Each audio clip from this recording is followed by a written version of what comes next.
मैं भीम सिंह चक्का हरियाणा रोडवेज में एज ए साझा मोर्चा सदस्य सिरसा डिपो।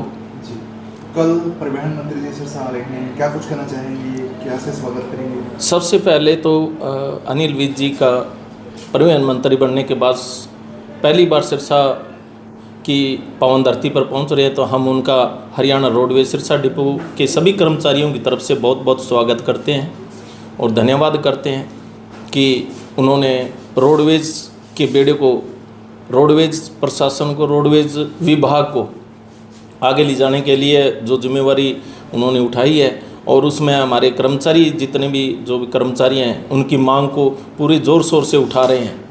क्योंकि आप लोगों ने भी देखा होगा कि कर्मचारी दिन और रात काम कर करके मरता जा रहा है।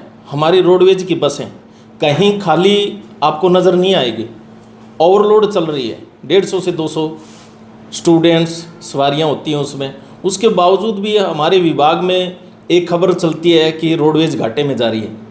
तो शायद उससे हमारे जो कर्मचारी दिन रात मेहनत कर रहे हैं उनका जो मेहनताना है वो हमारे जो मंत्री जी हैं वो देखेंगे और उस पर काम भी करेंगे। देखेंगे भी कहाँ कमी है, कहाँ ये जो हमारा एक घाटे का जो शब्द चलता है वो कहाँ उसको ख़त्म कर रहा है। तो मान के चले कि रोडवेज की तमाम कमियों से आप मंत्री जी को अवगत करवाएंगे? तमाम कमियां तो नहीं, हम अपने जो सिरसा डिपो की कमियां जो है जिसमें कर्मचारियों को आए दिन किसी न किसी बात को लेकर जूझना पड़ रहा है जी, वो अवगत करवाने की कोशिश करेंगे ताकि समाधान भी हो। हाँ जी जी जी, पूरी उम्मीद है हल मिलेगा। बिल्कुल बिल्कुल, क्योंकि जिस हिसाब से मंत्री जी आने के बाद, परिवहन मंत्री बनने के बाद जिस हिसाब से कुछ एक बस स्टैंडों पर जिस प्रकार का जो कुछ एक शरारती तत्वों से जो कब्ज़ा जमाया हुआ था और वो विज साहब ने आते ही उनको उखाड़ फेंका है, तो उम्मीद है कि लगभग समस्याओं का समाधान होगा। धन्यवाद। आपका? मेरा नाम मोहन सारण है जी। मैं हरियाणा रोडवेज में इंटेक यूनियन सिरसा डिपो का प्रधान हूँ। सबसे बड़ी समस्या सर यहाँ महाप्रबंधक की रहती है, क्योंकि स्थायी नहीं है, चार्ज दिया हुआ। क्या कहेंगे? मंत्री जी कल आ रहे हैं, क्या डिमांड करेंगे उनसे? हाँ, मंत्री जी का जी तहे दिल से हम स्वागत करते हैं। वो हमारे डिपो में आएंगे कल, तो उनके सामने हम ये मांग रखेंगे भी हमें परमानेंटली महाप्रबंधक महोदय दिए जाएँ, ताकि जो लंबित काम होते हैं डिपो के वो एडिशनल चार्ज में महाप्रबंधक करना मतलब कठिन हो जाता है उनका काम, इसलिए परमानेंटली जीएम की मांग की जाएगी। और क्या कुछ मांग करना चाहेंगे? इसके अलावा आप पत्रकार बंधु हो, जब बस स्टैंड के अंदर आते हो तो आपने देखा होगा यहाँ जाम की स्थिति बनी रहती है जी। और ये जो सामने एक पुरानी वर्कशॉप है, अगर इसका गेट खोल दिया जाए, परिवहन मंत्री जी से महोदय से हम यही मांग करेंगे भी इसका गेट खोल के यहाँ फर्श पक्का करवा दिया जाए, ताकि यहाँ जो जाम की स्थिति बनी रहती है वो थोड़ी सी कंट्रोल में हो जाएगी। इससे आम लोगों को भी सुविधा होगी। तो सिरसा डिपो में सर जितनी प्रॉब्लम्स हैं सब बताएंगे मंत्री जी को, ताकि समाधान एक एक करके सबका हो? हाँ जी, प्रॉब्लम तो बताएंगे। प्रॉब्लम तो जो पालनहार होते हैं उनको बताया जाता है, वैसे भी समाधान होगा।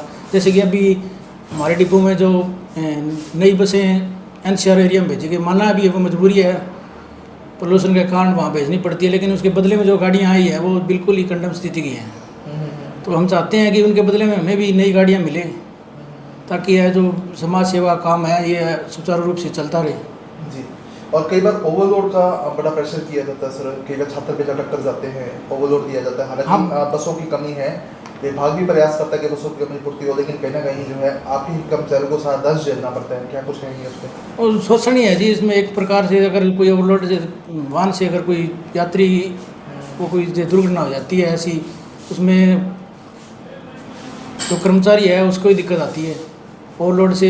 इसलिए है भी बसें ज़्यादा बढ़ाई जाएँ तो ये समस्या का हल हो सकता है। लोकल रूटों पे तो ज़्यादा ये प्रॉब्लम, सुबह सुबह बच्चे पढ़ने आते हैं उनको, तो ये भीड़ ज़्यादा रहती है। तो सर सिरसा में ऐसी एयर कंडीशनर बसें कितनी हैं? आज हरियाणा में चल रही है, सभी डिपोओं में। सिरसा में कितनी बसें हैं जो चल रही हैं यहाँ? सिरसा में एयर कंडीशन बस नहीं है जी अभी। हम कल परिवहन मंत्री जी से इस चीज़ की भी मांग करेंगे भी पूरे हरियाणा में एयर कंडीशन बसें दी गई है तो सिरसा डिपो को भी दी जाए। क्या कारण है सर? सभी डिपो में दी गई, सिरसा बचा हुआ है इसमें कोई? एक कारण तो ये जो भी विभाग ये जानते हैं जी, कारण कोई ऐसी तो कोई बात नहीं है। सिरसा डिपो की सबसे लंबी दूरी पे सिरसा डिपो ही है हरियाणा का, एक जो मतलब 2 स्टेट की बॉर्डर पे पड़ता है, जिससे समस्या तो होती है ये। अब कल आएंगे परिवहन मंत्री जी, ये भी मांग रखी जाएगी भी हमें भी ऐसी एयर कंडीशन बसें दी जाए, स्टाफ की भी पूर्ति की जाए।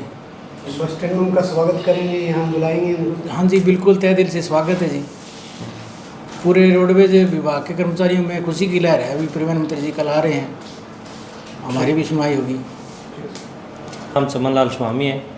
मैं हरियाणा रोडवेज संयुक्त कर्मचारी संघ में पदाधिकारी हूँ, जी सिरसा डिपो में कार्यरत हूँ। गब्बर कहे जाने वाले परिवहन मंत्री कल सिरसा पहुंच रहे हैं सर, किस तरह से स्वागत करेंगे और क्या डिमांड्स करेंगे? सिरसा डिपो के साझा मोर्चा की तरफ से श्री अनिल विज जी का दिल की गहराइयों से धन्यवाद किया जाता है। जी और बड़ी खुशी की बात है कि परिवहन विभाग जो घाटे से जूझ रहा है उसको उभारने के लिए एक बहुत अच्छे मंत्री साहब को दिया गया है। और हमें आशा और उम्मीद है कि परिवहन विभाग अब घाटे से बाहर निकल करके आने की उम्मीद में सिरसा डिपो के साझा मोर्चा को पूरी तरह से है। मुख्य कौन सी डिमांड सर रहेंगी? मुख्य हमारी डिमांड है सर, एक तो कि सिरसा डिपो में महाप्रबंधक महोदय जो है वो स्थायी लगाया जाए। ये सिरसा डिपो का एक दुर्भाग्य रहा है कि हमेशा ही फतेहाबाद डिपो के महाप्रबंधक महोदय को चार्ज दिया जाता है, जिसके कारण बहुत से काम रुके रहते हैं, जनता की सेवा भी सुचारू रूप से नहीं हो पाती है। इसीलिए हमारी सबसे बड़ी मांग जो है वो है कि हमें स्थायी जीएम दिया जाए ताकि यहाँ का कार्य सभी सुचारू रूप से चल सके। और इसके अलावा जी सिरसा बस स्टैंड की जगह पड़ी है हमारे पास, रोडवेज की सरकारी जगह पड़ी है। हमारी उनसे मांग है कि दीवार बीच में एक उसको तुड़वा करके बस अड्डे को खुलवाया जाए ताकि जाम की स्थिति खत्म हो जाए। और जो बाहर सड़क के ऊपर भी जो जाम लगता है ना, उससे भी जनता को निजात मिलेगी, क्योंकि बस अड्डे के अंदर जगह कम होने के कारण वो रोड पे गाड़ियाँ रुक जाती है, जिस कारण जनता भी बड़ी परेशान होती है। सबसे अच्छी और बढ़िया मांग हमारी ये है कि इस बस अड्डे को खुला करवाया जाए ताकि बसें सारी अंदर एंट्री हो सके।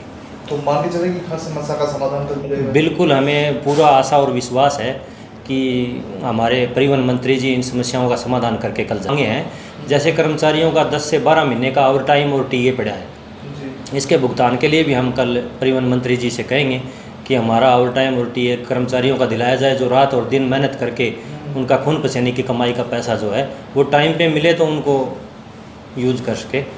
और भी बहुत सी मांगें तो हैं, लेकिन ये आज हम मंत्री जी को लिख के देंगे कल, और पूरी हमें आशा और विश्वास है कि हमारी मांगें पूरी होगी। ठीक है।